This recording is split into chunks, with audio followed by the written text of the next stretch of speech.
So there's been quite a bit happening in the Sarah Grace Patrick case within the last 24 hours.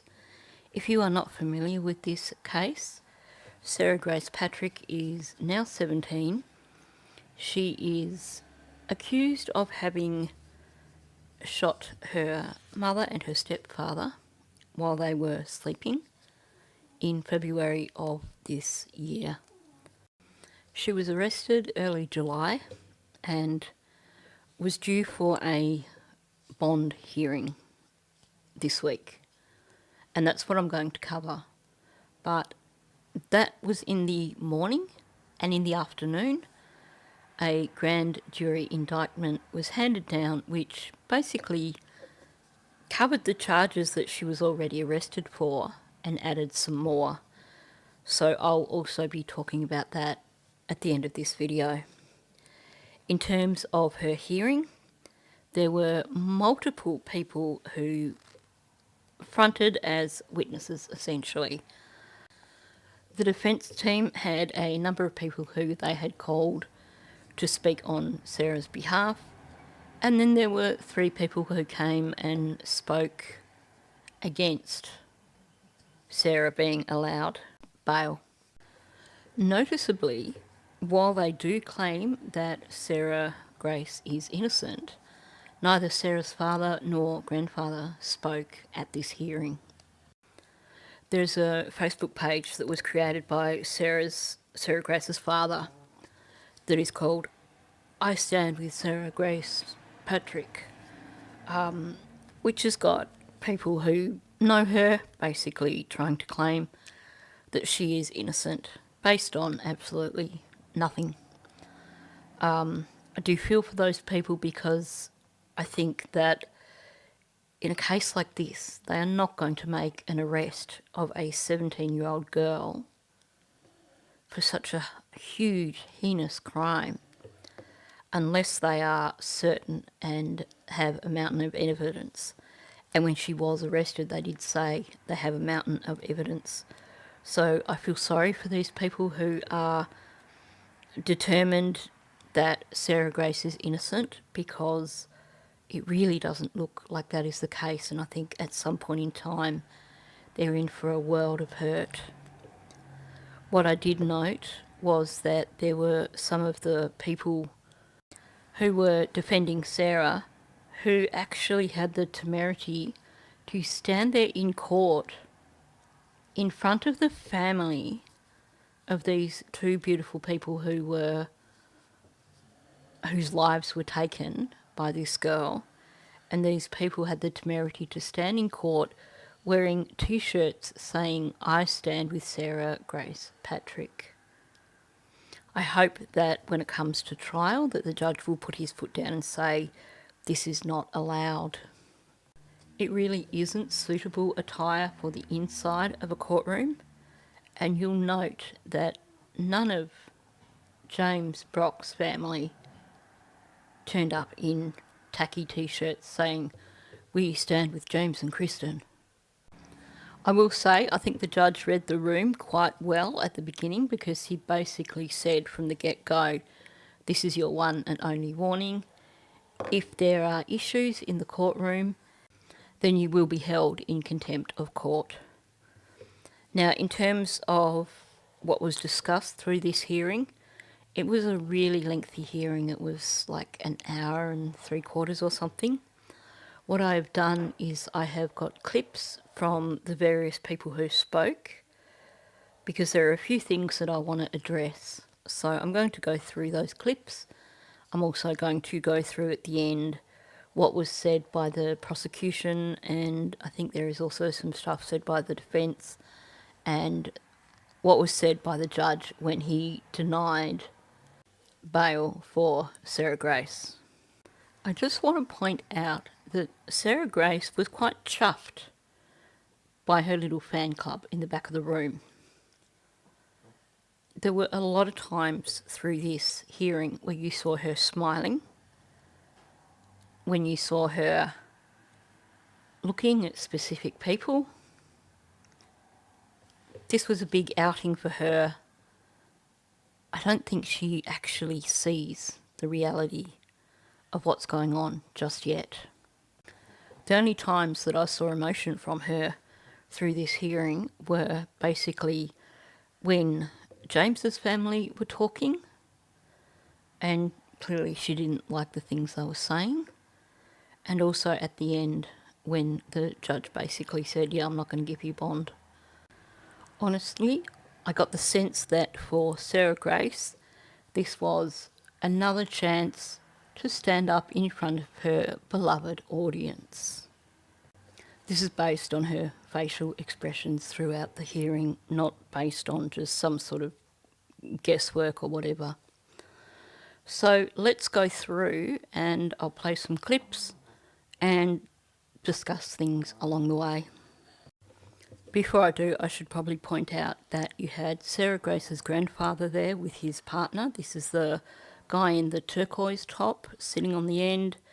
And then 5 people along is her father, Danelle. So you had, it appears that on that side of the courtroom, they were all the people who were there for Sarah Grace. You can see 2 people in the back row wearing I Stand With Sarah Grace t-shirts. They both spoke during the hearing and you will hear them. And it also looks like Sarah Grace's father was wearing one of those t-shirts too. Like I said, I hope the judge puts his foot down ahead of trial and requests that those t-shirts not be worn, because I feel that it is disrespectful to the family of the victims who actually do believe that Sarah Grace is responsible. Now, the first person that you will hear from is the pastor of the church that Jamie and Kristin went to. He basically was one of the founding members of that church, and he basically explains that he knew the family since August of the year before. When you do the math, that basically means that he knew them for about 6 months before everything happened. 2 things she calls us. It's been 2 things every time. One is to thank me. Thank me for everything, and it's particularly for her dad. He's just engaged. He's growing. He's really growing his relationship with God. I can never make sense of tragedies like this. It's terrible what everybody's been through, but watching Beauty for Ashes and seeing DJ love the Lord and engage in his faith is beautiful. So she'll call me first. He came to the altar a couple times. We've been able to pray with him recently. So there's victories that she'll call and thank me and then ask me to pray for her. And she's actually reading some books that were recommended to her that changed my mother's life. My mother was a pretty rough addict, and those books vicariously through her changed mine. And so she's reading them, and so she'll talk to me about that. So it's 3 things: prayer, thankfulness, and what she's reading. So a few things I wanted to point out there. Basically, it is my understanding that her father was not going to that church prior to when Kristin and Jamie were deceased. And I suspect that he may have only started going there after Sarah Grace was arrested. On the surface, what he's saying sounds great. She's being thankful. She's thanking him for supporting her father. She's talking about books that she's reading that he gave her. And then he says that she's praying with him. I just want to remind people of Stephen Stearns and his claims in terms of suddenly finding religion after what happened with Maddie Soto. To me, the things that she is doing is basically manipulating this pastor. I do believe that this girl is extremely manipulative from what I've seen, and it sounds to me that she is basically massaging his ego, basically simply to manipulate him and get his support. My name's Caitlin O'Keefe, Kaitlin O''Keefe. All right. How do you know Sarah Grace? I met Sarah about 3 days after all this happened with her mom and dad. And how did you come to meet I was friends with her dad. We used to play cell phone games. He told me what happened. Told me that the kids didn't have any clothes. Like that, since the house was closed off, they didn't have anything. So I've taken in a child or two in my time. So my heart broke for it, and I was like, please let me take her shopping. So I came and picked Sarah up and took her to get clothes, underwear, deodorant, your basics. And since that time, so that would that have been in February? It was February 23rd or 4th, I believe, yeah. And since that time, did you continue a relationship with Sarah? Yeah, Sarah actually ended up moving in with me. It was a better situation for her. I had an extra bedroom. She came to stay with me after everything happened with her mom. She used to lay in the bed. She would cry and sob, and I'd watch her grieve. I can't help but be cynical. Basically, you've seen the fake crying that she did on TikTok. So, I would have to see for myself that this girl was genuinely crying. Note also that this woman only met Sarah Grace in February of this year. So essentially she only had like 5 months to get to know this girl before she was arrested. Did you have any disciplinary problems or any type of issues with Sarah while she was at your house? Not even one, honestly. Like, I've had some teenagers and one that gave me a hard time, and Sarah was a pleasure. She was easy. Do you still have a friendship or any type of relationship with other members of Sarah's family? Yes, I talked to her grandma, grandpa, her dad and little brother live with me. I would like to know what that situation is there, because she kind of slotted that in really quickly. Her dad and her little brother live with me, and the prosecution never followed up and asked her about that. Like, is she in a relationship with Sarah Grace's father? In which case, she's not exactly an ideal choice of someone to speak on Sarah Grace's behalf, because, of course, Sarah Grace's father is the main leader with the Sarah Grace is Innocent campaign. So she's going to say what Donnell wants her to say. I believe, based on things that he said, and I am going to do a review of his interview, but I do believe that he would lie for his daughter. And this woman he's living with her. So how do we know that she would not also lie for his daughter? I talk to Sarah every day. But since she's been incarcerated, you've spoken to her? Every day. Every day. And do you all pray together as Pastor Ben indicated or anything like that? Every day. You can't stop her from praying. Okay, so I nearly gagged when she said you can't stop her from praying, because straight away it just brought to mind the Stephen Stern situation where with all his jailhouse calls he was basically suddenly super religious and spouting all this religious stuff with his parents, which we know is complete utter BS, especially when you get that statement in his sentencing hearing where he's like, I pray every day that God will take me instead of her, but I know he doesn't work that way. This girl is doing whatever she needs to manipulate anyone who will give her attention. That is my belief, based on everything we've seen of her so far. Carrie Jensen, CarrieJensen. Thank you. All right, Ms. Jensen, how do you know Sarah? I met Sarah when she was in 7th grade. Her and my daughter became fast best friends, and I became really good friends with her father and stepmother at the time. Okay. And so you've known her since 7th grade. How old is that? 13, 12. Okay. And during that time, have you known Did you catch that? She actually mouthed, I love you, to Sarah Grace. I'll just play that little bit again for you. And during that time, have you known Sarah Grace to cause you any problems or get into any mischief with your daughter or anything like that? Not at all. I mean, they'd fight over boys. But no, she's been an angel. Dear Judge Hightower, my name is Carrie Jensen, and I'm writing this letter on behalf of Sarah Grace. I first met Sarah when she was in 7th grade. She and my daughter attended the same middle school, and her stepsister played softball with my daughter. Our families quickly grew close. Sarah would spend weekends at our house, and my daughter Caitlin would do the same at theirs. We've shared camping trips together and weekends at West Point, creating strong bonds between our families. They have been best friends since. At the time, Donna and Kristin were in the middle of a custody battle.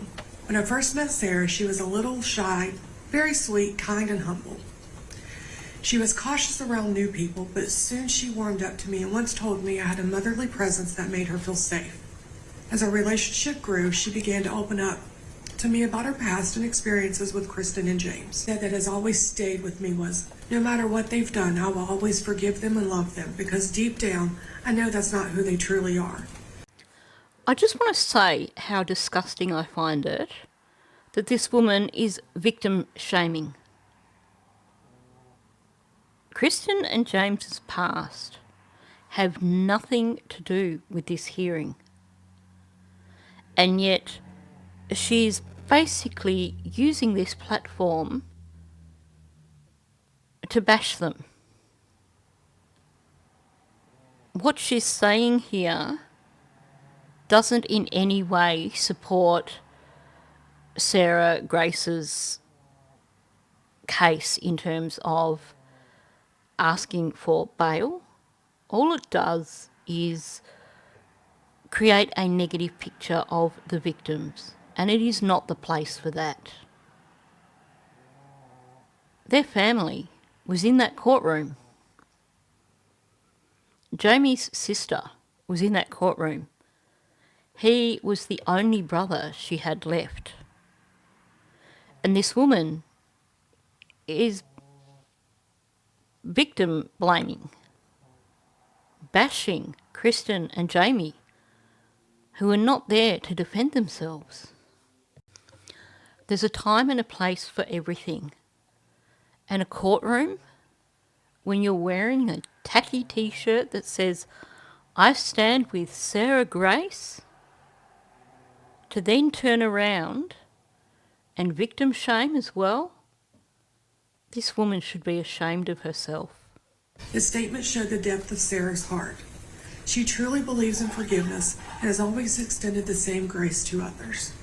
She once told me that holding grudges isn't what God wants for us, and I've carried that wisdom with me ever since. While staying at our house, Sarah was full of life, happy, upbeat, and in many ways a typical teenager. But there were also signs of trauma she endured. She would often apologize for things she never had to. Like she would asking for food, taking a shower, or using the bathroom. It was heartbreaking. Okay, I have to comment on this. This just makes my blood boil here, hearing her claiming that those things are a sign of trauma. Her asking for food or asking to have a shower are a sign of trauma. No. I was that kid.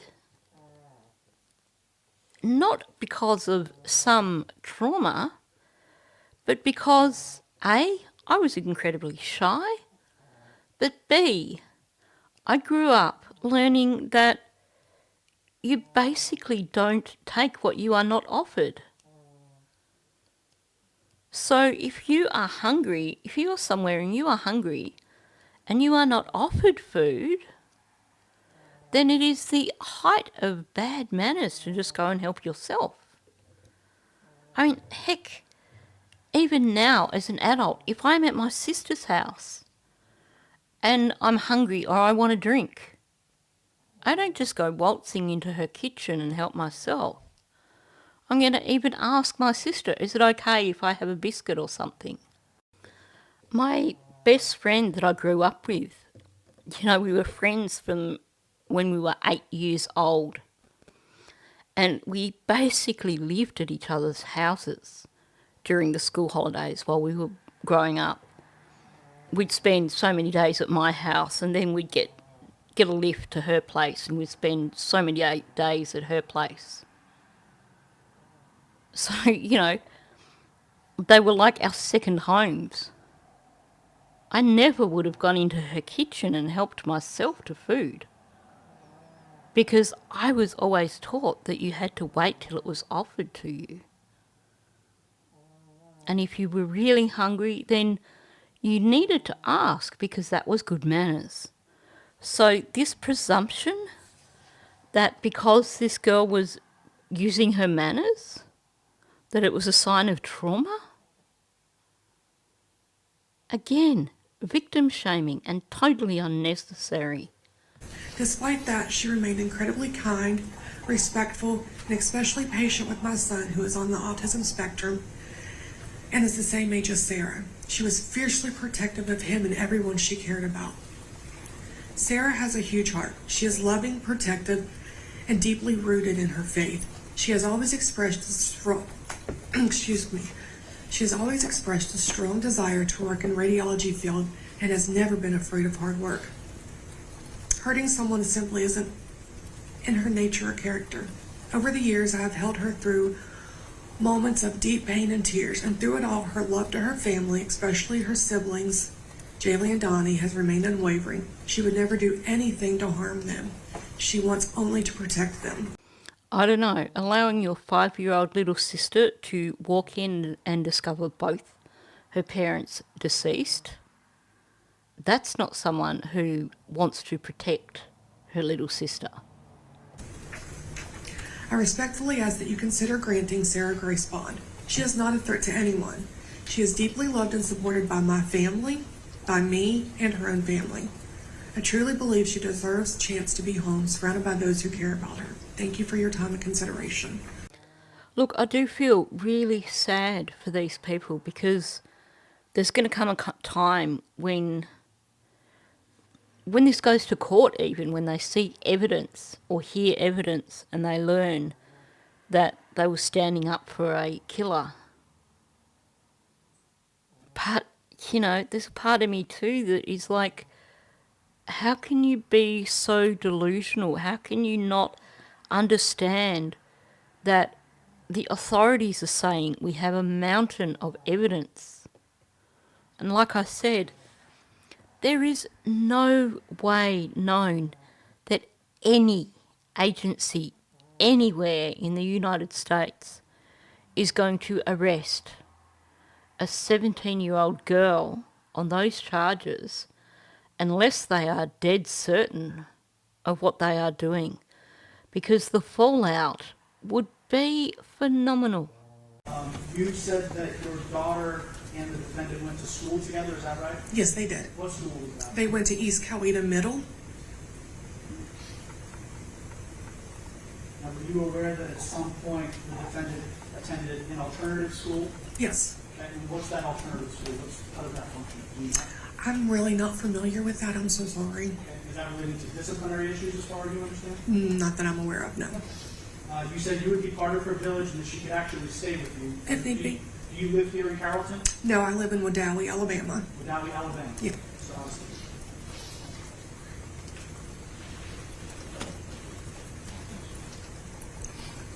I don't think I have any other questions. Thank you. All right, thank you, sir. So this woman who just spoke lives in Alabama, meaning over state lines. Well, that straight away increases the flight risk of this child, because she would just have to head to this woman's place, should be over state lines. And this woman's daughter has her license and has a vehicle. When you have a child that is this manipulative, well, certainly it makes her a flight risk. And I should have mentioned after the other woman spoke that basically, so they established the fact that Sarah Grace has no driver's license and she doesn't have a personal vehicle. But, she is a learner driver. She's learning to drive. And they're trying to say, well, you know, there you go. She's got no licence. She doesn't have a vehicle of her own. So that eliminates the flight risk there. Well, I'm sorry, but you look at the charges that she's on. She's a learner driver, meaning that she knows how to drive. She's just not licensed to drive.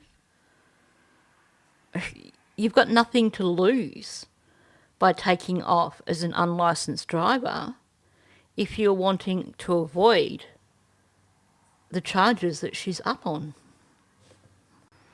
You'll note also, and it was kind of glossed over there, but the issue came up that basically Sarah had to change schools for disciplinary reasons, and that she went to a school that basically specialises in children with discipline problems. This girl is not the saintly angel that these people are trying to paint her out to be. No, you might speak up just a little bit. I know you're nervous. That's a big crowd, Miss Intimidating, okay? We might be able to hear you. So when you sit down, speak clearly into that microphone, and look, you're here as a witness, so there's nothing to be afraid of. All right, so take your time, take a deep breath. I'm not going to let anybody get too bad on you, all right? Okay. So grab a seat right there, and let's try it out with your name. All right, you'll say your name loudly and clearly, and then spell it for my court reporter. My name is Caitlin Jensen, CAITLYNJENSEN. All right, if you stay right there, we're going to be okay. If you Okay. go any lower, I'm going to have to tell you to pick it up a little bit. Yes, sir. Sound good? Yes, sir. All right. Hey, Caitlin, how old are you? I'm 16 years old. And are you and Sarah friends? Yes, ma'am. And is Carrie your mom? Yes, ma'am.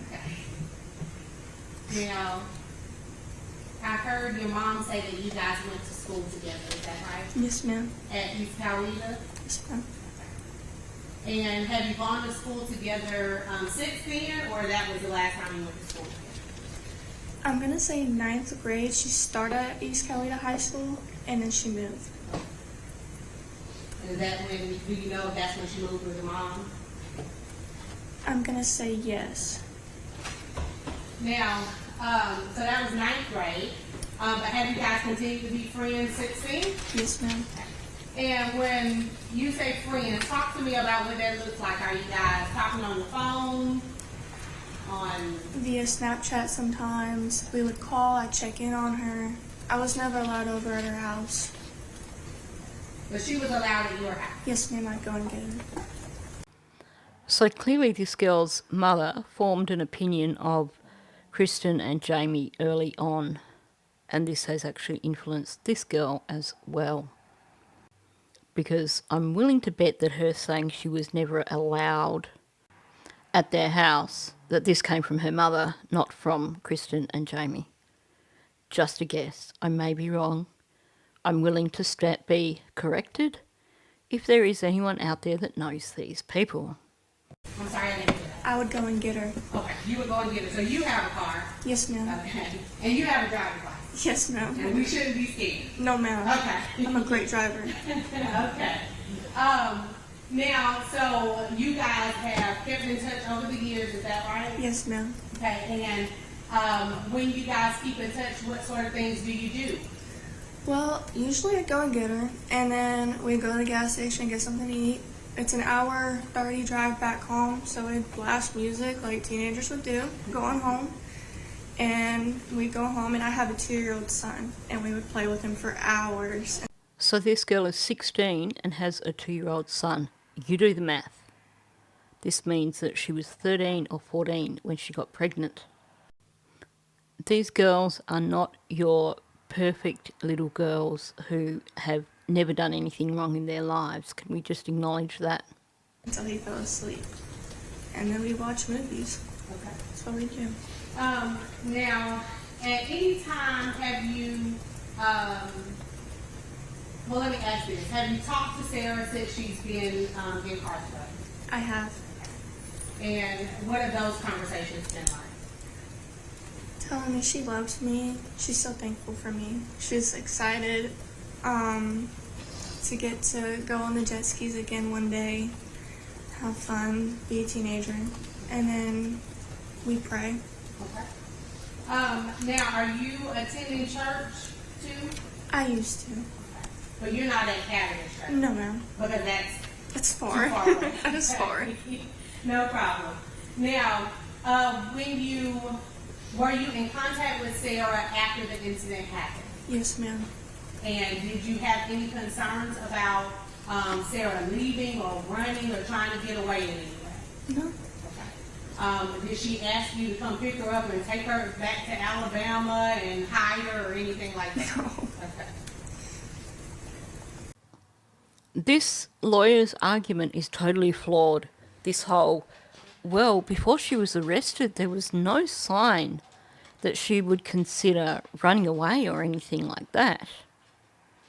We've seen the TikToks. Before she was arrested, this girl thought she was home and hosed. She never expected to be arrested. She didn't even think that they suspected her. You know, she's off in La La Land. You can't compare that with now that she's got the actual charges against her. She had no reason whatsoever to flee before because she thought she had everybody fooled. I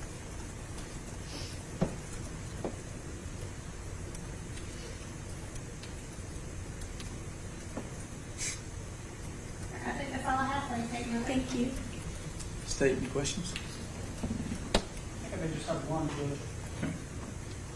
When was the last time that the defendant was in Alabama at your house? I really don't remember the date. It was the day I took her. She said she may get her phone back, and I took her that day. And then I took her to Wedowee. We were going to have a sleepover, and then we got the phone call that she needed to come back home. Okay, so if I were to tell you that she was arrested July 9th, you would say it's sometime in the days just before that. July 8th. July 8th. Yes, sir. Thank you. No other You're questions? welcome. No further questions, right? All right, any reason to hold this witness? No, you're right. Not in this one. All right, you may step down. Thank you. Tasha Mesa, Tasha, Mesa, Meza. Thank you. Ms. Meza, how do you know Sarah Grace? I met Sarah after me and Kristin became friends. I was at the doctor's office and just invited her to church. And then we became really good friends. And when you say church, are you talking about the Catalyst Church? Yep. Where Pastor Ben is the pastor? Yes. Okay. Now, when you invited them to church, did they ever come? Yeah.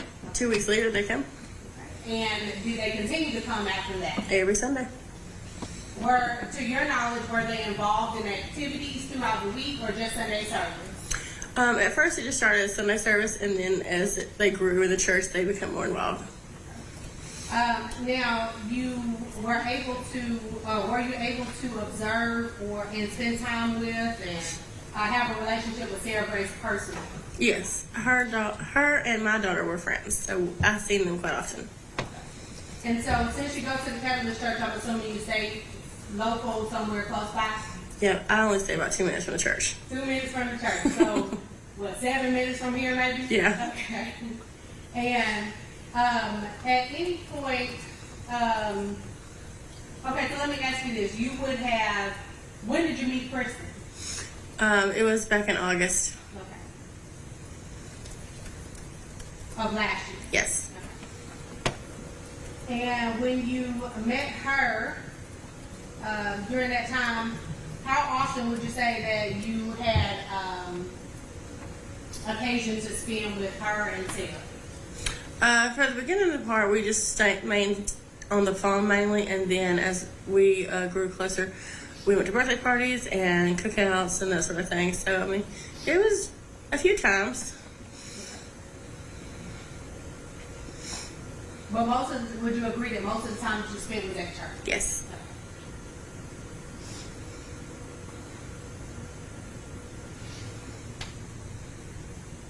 Now, did you hear Pastor Ben testify? A little bit. Okay, a little bit. He indicated that he and the church would be willing to facilitate Sarah in any way if Judge Hightower were to give her a bond. Are you do you share that sentiment? I agree. And would you be willing to be a part of Sarah's village to help facilitate her here in Carrollton in some way? I've already been a part of it, so I'm not going to stop now. Okay. That's all I have. Thank you. Thank you. My question to these people who are standing up for Sarah Grace is this. Would you happily leave your child unattended with Sarah Grace if she was given bond? Can you truly say that you believe 100% that she did not do this to her mother and her stepfather? And while I can understand that, people do sometimes see things differently in cases, this woman says she was friends with Kristin and Jamie, and yet she is standing up for the person who is responsible for them no longer being alive. What value did she really place on their friendship? Is she truly that confident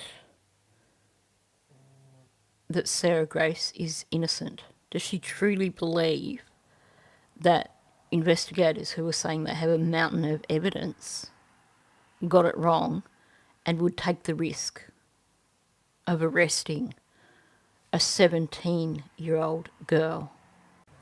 And I have to say, I'd be curious to know now, with this grand jury indictment having now been handed down, do they still feel the same way? Now, I won't play any of the clip from this woman. Her name is Savina Rogers, and she is a criminal defence investigator. Basically, her job is to look up and see if Sarah Grace had any previous criminal offences, which she didn't. I really couldn't see that she did much more than that. And when questioned by the prosecution, she hadn't actually picked up on the fact that Sarah Grace had been at a disciplinary school.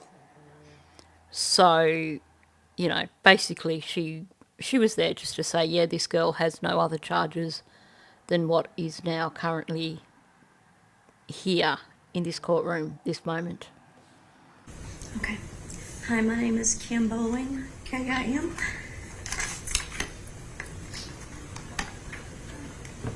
No. Let me tell you. The same as that young girl that was stuck. You take your time. Right? We're not in a rush this morning. So take a deep breath and take your time. So this is Jamie's sister. And as she will mention, she's lost. I think she's lost 2 brothers before Jamie. And now she's lost Jamie. And if you follow the Kristin and Jamie Facebook page, her 33-year-old nephew also passed away this week due to a heart condition. So the amount of strength it must have taken for her to actually front up to court and do this is phenomenal.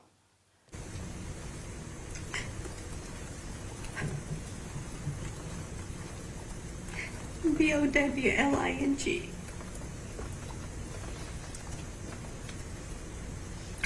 Ms. Bowman, Yes. can you go ahead and tell us how you're related to this case? Jamie is my brother, my only brother I have left, my only sibling I have had. And like the judge said, you take your time. What do you think the judge needs to know about what's going on with you and your family? I have something to read.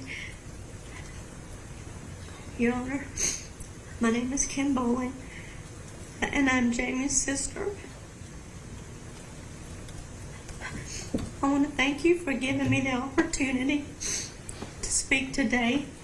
Since this tragic day, my brother Jamie and his wife Kristin were taken from us. I have become their voice as they no longer have one. I would like to share how this brutal tragedy has affected me.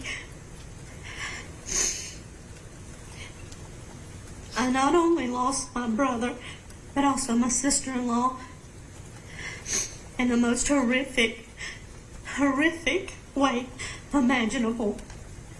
Every night I lie awake, unable to sleep, haunted by the thought of what my brother Jamie and Kristin might have experienced in those final moments. With the possibility that they were awake when the defendant entered their room with a gun, and I imagine their terror in their final breaths.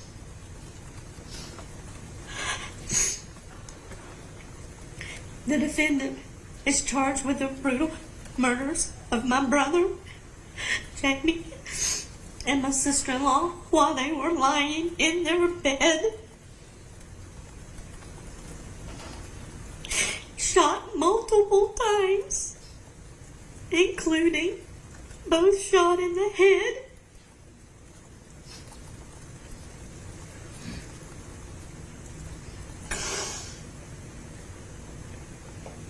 Just give me 1 second.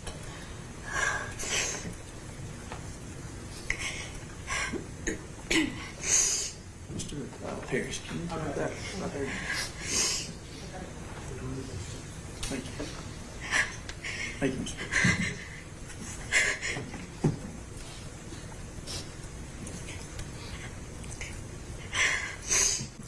My 5-year-old niece was then woke up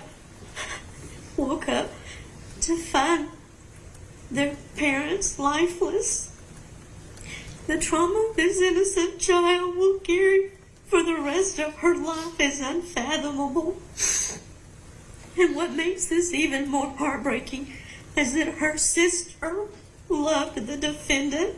She looked up to her, and for reasons I will never understand, the defendant caused such imaginable pain. And I'm so thankful that Jaylee's life was spared.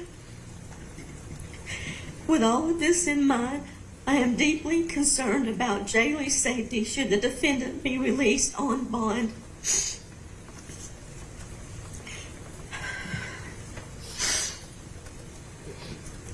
Jamie and Kristin had turned their lives around. They were actively involved in church, had found happiness, and were living a great life. They did not deserve what happened to them.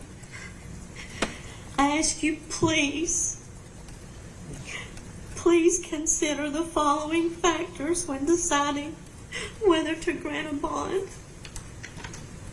My first concern is flight risk. The defendant has financial resources provided by the immediate family, which would enable her to flee. Her family maintains that she is innocent, and given her manipulative behavior, I believe she may attempt to flee. Second concern is witness intimidation. The defendant has shown a pattern of intimidation towards family members and others with knowledge of the crime. I fear that if she's released, she will continue this behavior to silence anyone who could testify against her. My third concern is evidence. The brutality of these murders is not in dispute. My family and I have seen the death certificates, and although we are not aware of exactly how many shots were fired, we do know that there were multiple gunshots to both Jamie and Kristin. Personal safety. If the defendant can kill her own parents in such a violent manner, I fear for my own safety and the safety of my family and friends. The possibility that she could harm us is terrifying, and I urge you to consider this in your decision. I believe in our support, and I support our justice system and the hard work of Carroll County Sheriff's Office and investigators. And most importantly, I'm a Christian who believes in Jesus Christ. My prayer is that justice will be served for Jamie and Kristin, and their bond will be denied for the defendant, as she has shown that she is capable of extreme violence and manipulation. Thank you again for giving me the opportunity to speak and share my concerns. Thank you, Your Honor. So as I mentioned at the beginning of this video, the few times that you saw any kind of emotion from Sarah Grace were basically the times when people weren't gushing over her. And you did see, following Kim's speech, that Sarah Grace did get a little bit emotional. But you can also see there's this look of disbelief on her face, because she's just had all these people gushing over how sweet and lovely she is. And Jamie's sister has basically stepped up and said, the family's got money. She's a flight risk because they believe she's innocent. She's spoken about the little sister. She doesn't want her near the little sister. She's afraid that she may try to influence her. She's said the crimes are so horrible, she's fearing for her own life. And you can see how emotional she is. She's not BSing. She's legitimately feeling this by the looks of it. And I don't think Sarah Grace liked it. And I would have to say, I don't think any judge would allow bond after hearing a speech like that. You'll be seated and speak loudly and clearly in that microphone. Let's start with your name and then spell it for me, okay? Yes, sir. My name is Kristin Brock, TRYSTENBROCK. Mr. Brock, how are you related to this case? I am James's oldest son. And what do you think the judge needs to hear? Yes, sir, I put together a statement for you. Good afternoon, Your Honor. My name is Kristin Brock. I am James's oldest son. First, I wanted to thank you for allowing me the opportunity to speak today. I am here to share with the court how my life has been affected by this heinous crime. Your Honor, it feels like I'm living in a nightmare. I'm depressed. I struggle to sleep. I can't even walk through my own living room without seeing his urn and be reminded of everything all over again. I miss my father deeply. I wish I could see him again. I wish he could have met his grandson. And above all, I wish I could just hear his voice one more time. But instead now, what I have is an urn that represents memories we made and the countless memories that will never be. As a little boy, I believed my dad was the strongest Superman, that no matter what happened, he would always be there. But that belief, that dream, is now a shattered illusion. And instead of healing, I find myself reliving the shock, pain, and confusion every single day. I haven't even been able to begin to grieve. Before you make your decision regarding bond, I respectfully ask that you consider several critical factors. First and foremost, I believe the defendant poses a serious flight risk. Her family has significant financial resources and a wide support network, both of which could easily be used to help her evade law enforcement if she were released. These are not speculative concerns. They are grounded in the reality of her background and the means available to her. Additionally, based on her past behavior and what I know of her personally, I do not believe she has the integrity or accountability required to face the consequences of her actions. She has shown a willingness to avoid responsibility, and in my opinion, she would absolutely attempt to flee rather than stand trial if given the opportunity. In addition to the risk of flight, I am deeply concerned for the safety of my family. The gruesome and violent details of this case have shown me that the defendant has a disturbing lack of regard for human life. If someone is capable of what happened here, then I cannot ignore the real possibility that she could pose a threat to those of us left behind, especially if she were released on bond. This case has already caused immense pain and trauma to my family. The thought of the defendant walking free, even temporarily, only adds to our fear, anxiety, and inability to begin healing. In closing, I just want to say that this loss has left a permanent void in my life and in the lives of everyone who loved my father. He was more than a victim of a terrible crime. He was my father, a husband, a man trying to grow, to change, to build a better life. His death has caused unimaginable pain, and the emotional weight of this tragedy is something I carry with me every single day. All I ask is that the court considers this deep impact that this has had on our family and the ongoing fear, grief, and trauma we continue to live with. I speak today not out of anger, but out of heartbreak, hoping that justice will honor the life my father lived and the future he was fighting for. I urge the court to take all this in account when determining bond and to prioritize the safety of the community and the integrity of these proceedings. Thank you for giving me the chance to be heard. I think it's really important to note here that these people from Jamie's family who are speaking have known Sarah Grace for at least 10 years, because that's how long Kristin and Jamie were together. So these are not strangers to Sarah Grace. She was family to them at one point. I mean, this is her step brother. He would have spent a lot of time with the family, with his father, with Sarah's stepfather. So it's really potent to hear this coming from these people. My name is Kelly Brown, Kellie Brown. Your Honor, I'm speaking this morning on behalf of the 12-year-old son of Jaden Brock. He is not able to emotionally speak in front of people. He is here in the courtroom today. And so I'm just going to read you what he wrote, okay? My name is Jaden Brock, and I am 12 years old. I wanted to talk today because my dad and stepmom was shot and killed. I miss him every day. My dad was my hero and the person I looked up to the most. We did everything together. He helped me with school, and he always made me laugh, and we joked around a lot. Since he died, everything has changed. I feel sad and confused.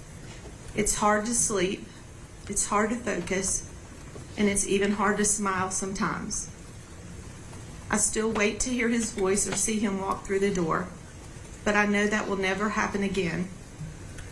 What makes me more sad is I trusted Sarah and I loved her like a sister. Why would she do this to me? And why would she hurt everyone like this? I don't understand why someone would do this, but I know it is not right. My dad and Kristin didn't deserve this. No one does. And I don't think someone who could do something like this should be allowed to go free right now. I wouldn't feel safe, and I would be so scared. Please think about what my family is going through. I hope you make a decision that protects us and remembers who my dad was. A good man, a loving dad who didn't deserve to die. Thank you for listening to me. And that's his statement. Thank you.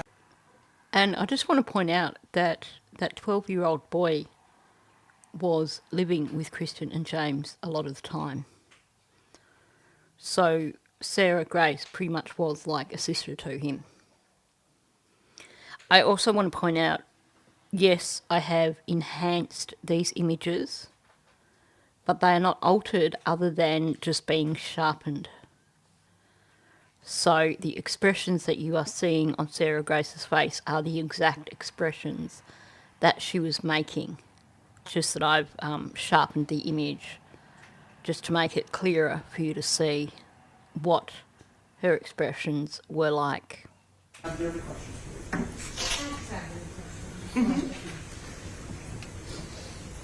Ms. Brown, how are you related to the family or this situation?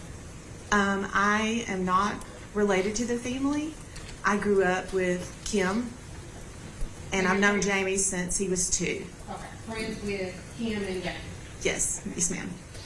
And were you present when that statement was written, or was it just handed to you? No, I was not present, no.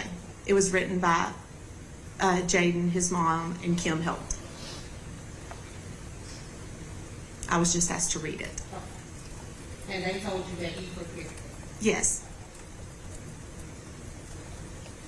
And you would agree with me that nothing in the letter says that Sarah Grace was a threat to Jaden when they were living together. He never expressed that to me, ma'am. I would agree with that. That's all I have. Thank you. I found some of those questions a little bit disrespectful. That 12-year-old boy was in the courtroom and this lawyer is basically asking, are you sure that he's the one that wrote it? Not so much in those words, but that's what she was getting at there. And then to basically imply, well, you know, she was no threat to him before all this happened. He didn't feel threatened beforehand. Well, he didn't know what she was capable beforehand. And at the end of the day, whether the threat is real or perceived, you're talking about a 12-year-old boy who has gone through serious trauma.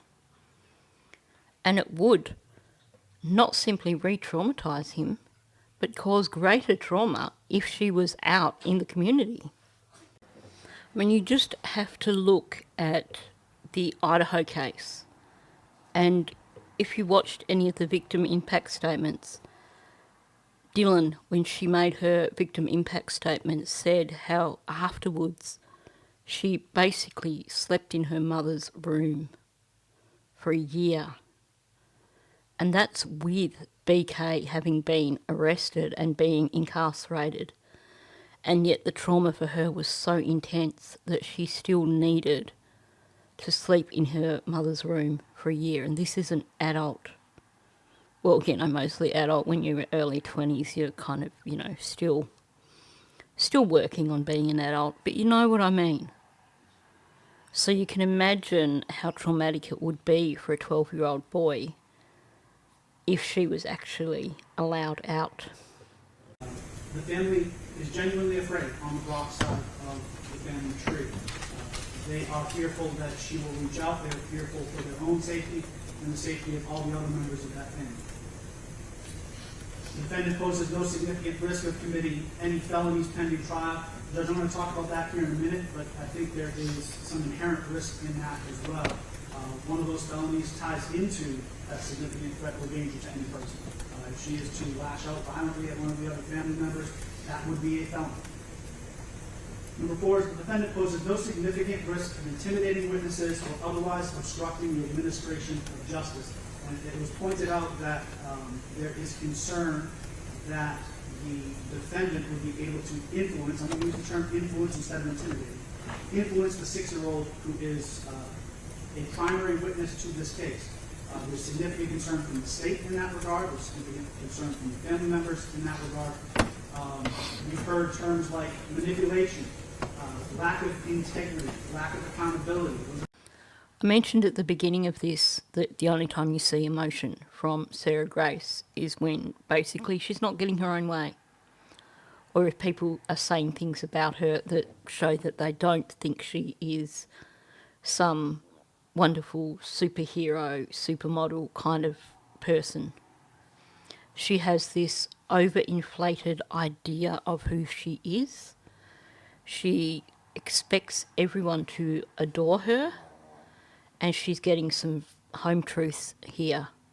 But most importantly, she's realising here that there are people who are actually opposing her getting bail and that she may not get her own way.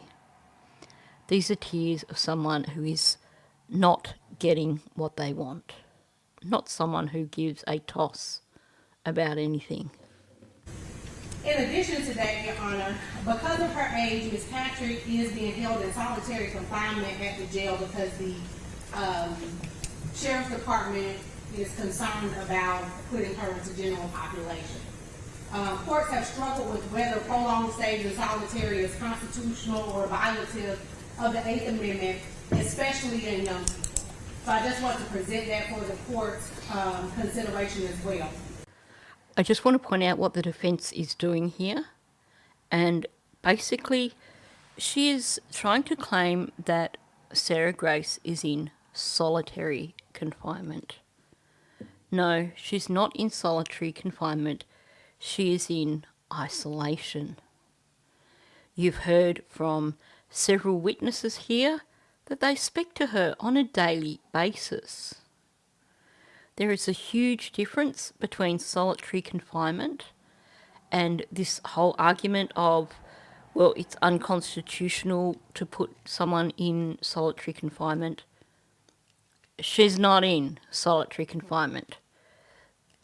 If she was in solitary confinement, she would have no privileges. She would have no contact with anyone outside of the jail, meaning she wouldn't have these phone privileges. She wouldn't have visits. She wouldn't have time outside of her cell. That is not what is happening. She is in isolation for her own protection.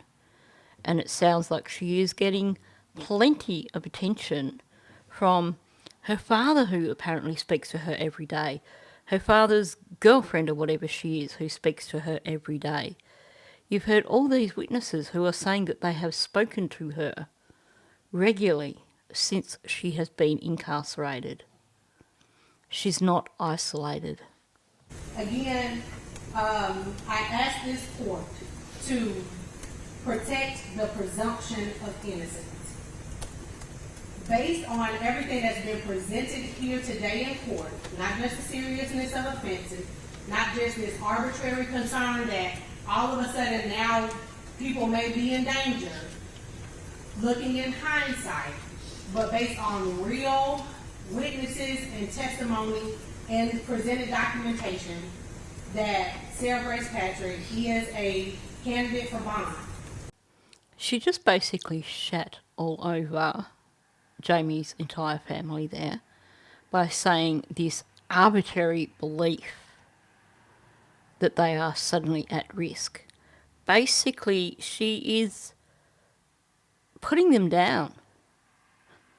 She's denigrating their feelings and saying that they are not legitimate, and saying that it's ridiculous that they would now believe themselves to be at risk now that they know what Sarah has done. Well, of course they would be.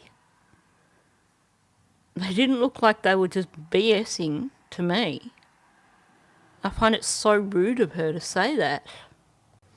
Like I said, whether they are at risk or not, the fact that they feel that way, which is compounded by the trauma they've gone through, should be enough.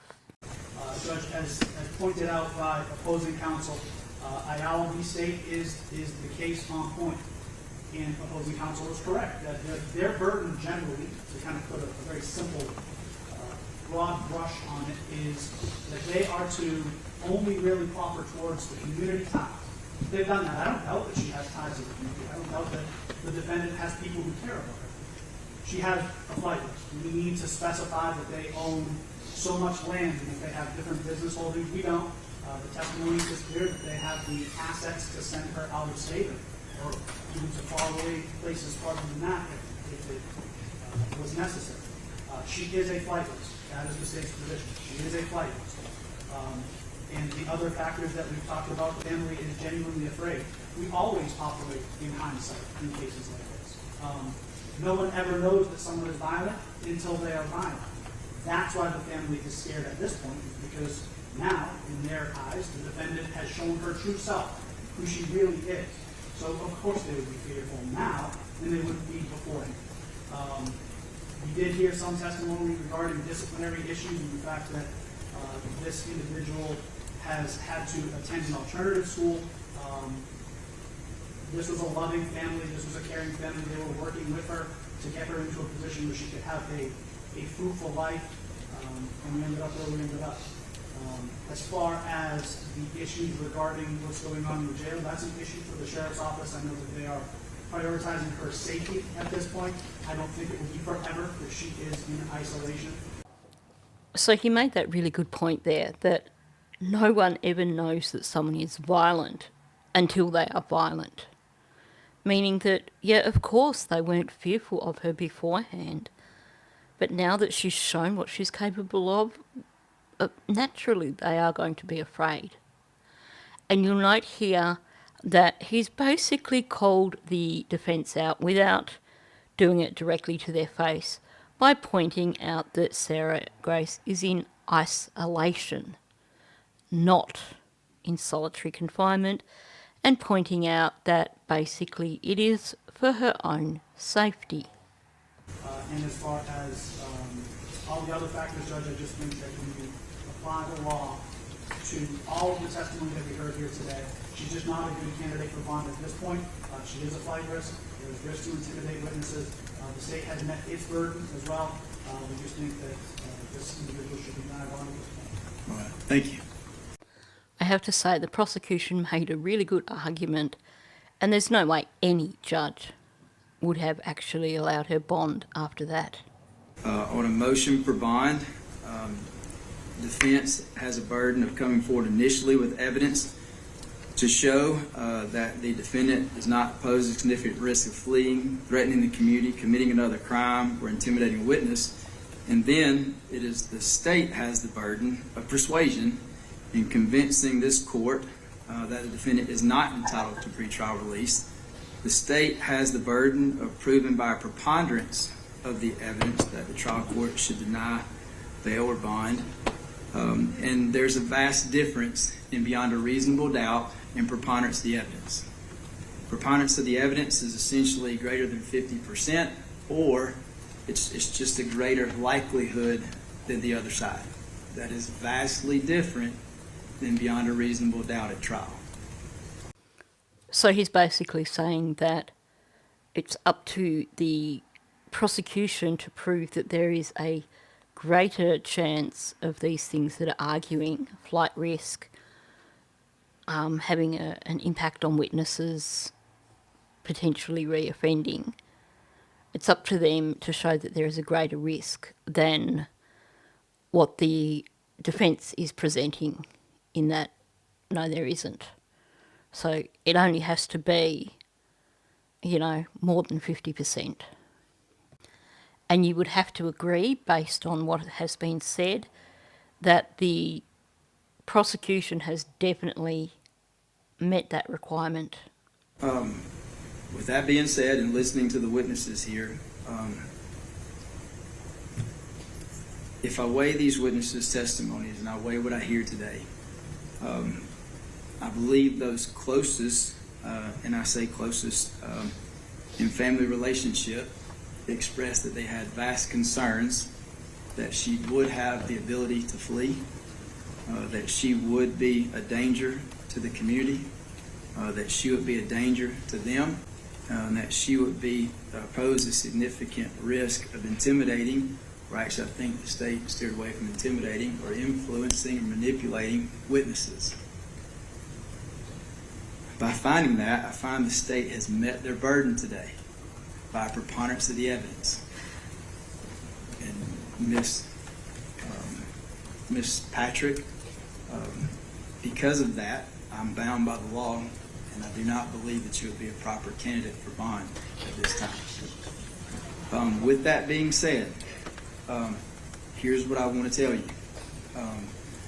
Very recently, the Judicial Council of Georgia recognized our court as being a clearance rate excellence award recipient, which means that we are very up to date on our cases, and we take great pride in moving cases quickly. I do not want anyone to sit in jail unnecessarily. So what I would like to do is go ahead and give you future court dates.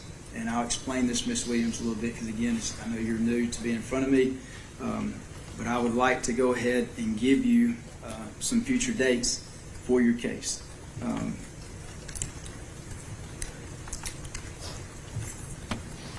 Obviously, your case has to be indicted first. All right, that's the first process. Do we know when this case will go in front of the grand jury? I'll be presenting it to the grand jury this afternoon. All right. So he's basically saying here that he is prioritising a speedy trial, and of course we know that there was a grand jury ruling that same afternoon, which basically handed down the indictments that were expected, plus a few more. And like I said, I'll get into that at the end of this video. If the grand jury chooses to indict you, right, that would be to true bill the case, that means the case goes forward. If they choose to no bill it, then we'll cross that bridge. But if they choose to true bill, then your case will go forward. And I've asked the clerk which would be the next available arraignment that we could place her on. All right, so, and that's not the probation counter, correct? All right, so your arraignment, if true bill, okay, I'm just giving you a plan of action so that you know what's coming up, okay? If they true bill this case, your arraignment date will be 9/22. On that date, your non-jury will be 11/17. Your calendar call will be 12/16, and I will be prepared to try your case on January 5th. All right? So a few clarifications there. So obviously arraignment, which will be on the 22nd of September. That's basically when her charges are read to her.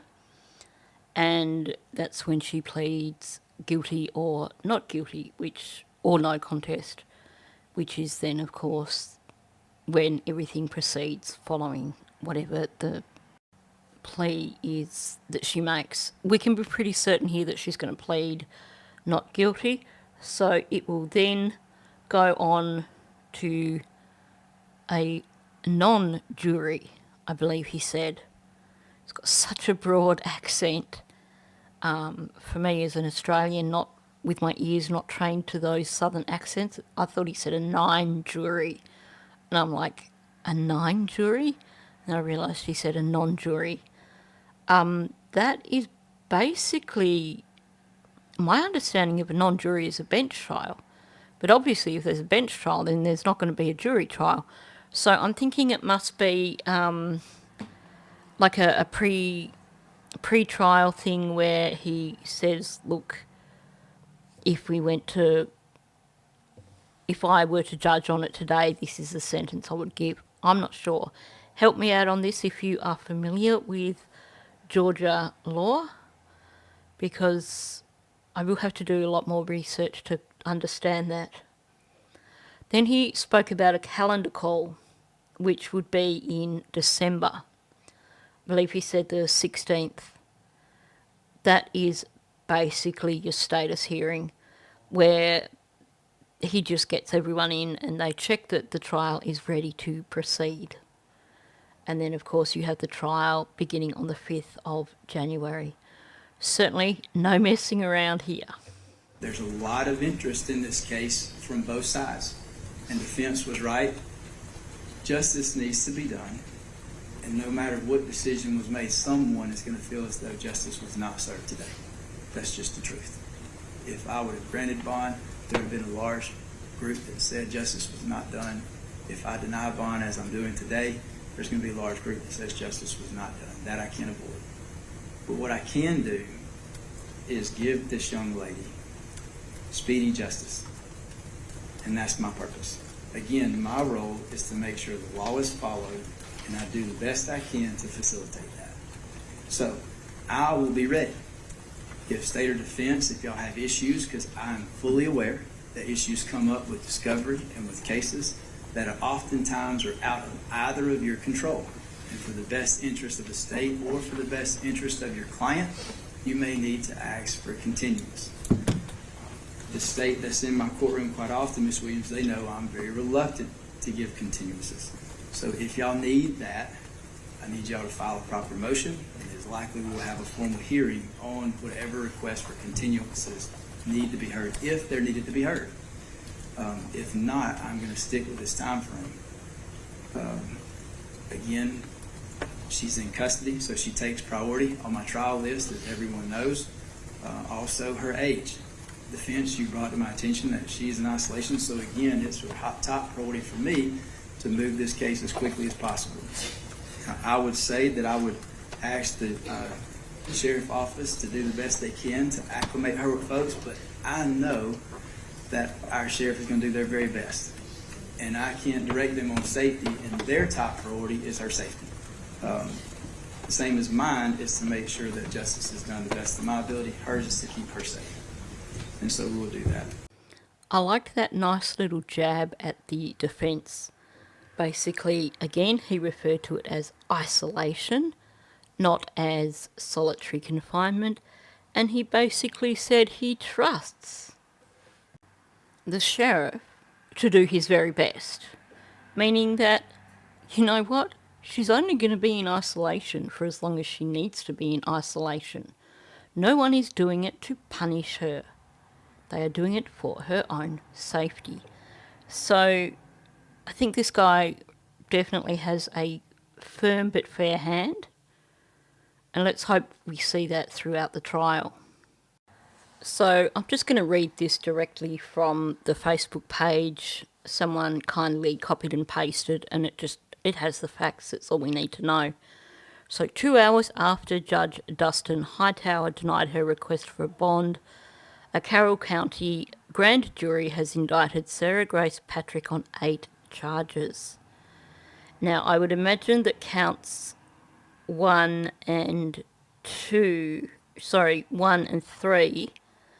will eventually be merged along with count 2 and 4. I think they will probably try it with those 4 counts, and then when they get a jury verdict, he will reduce that to either 2 counts of malice murder or 2 counts of felony murder. You can't have those counts altogether. And then you have count 5, aggravated assault, count 6, the same, because obviously we are talking about 2 people here that were made not alive by her. And then you also have counts 7 and 8, possession of a firearm during commission of a felony. 2 counts again, because we're talking 2 felonies here. So at the moment it's 8 counts, but like I said, when it goes to trial, if the jury reaches a guilty verdict on the first 4 counts, they will be reduced down to 2 counts. So she is potentially facing 6 counts all up when this goes to trial. So this was a rather lengthy video. If you have watched right through, thank you. I appreciate your support. I will keep you updated with any further progress. I do wonder if, now that we've had a grand jury indictment for Sarah Grace, if there is also a grand jury indictment that we haven't heard about yet for an accomplice, basically, whoever else was involved with this crime. Because I believe that she did have help. We know that Kristin and Jamie did not have a firearm in the house. They did not own one. They did not have one in the house. Sarah Grace was 16 when this crime occurred, meaning she had to have got a firearm from someone, and that firearm has not been recovered, meaning or suggesting that someone removed that from the crime scene and presumably disposed of it. I think everything points to there being someone else. So on that note, thanks for listening. If you are new to my channel, please subscribe. Also, please hit that like button, and please leave a comment below so that we can get this video out into the algorithm so that more people can see it, and hopefully we can get closer to justice for Kristin and Jamie.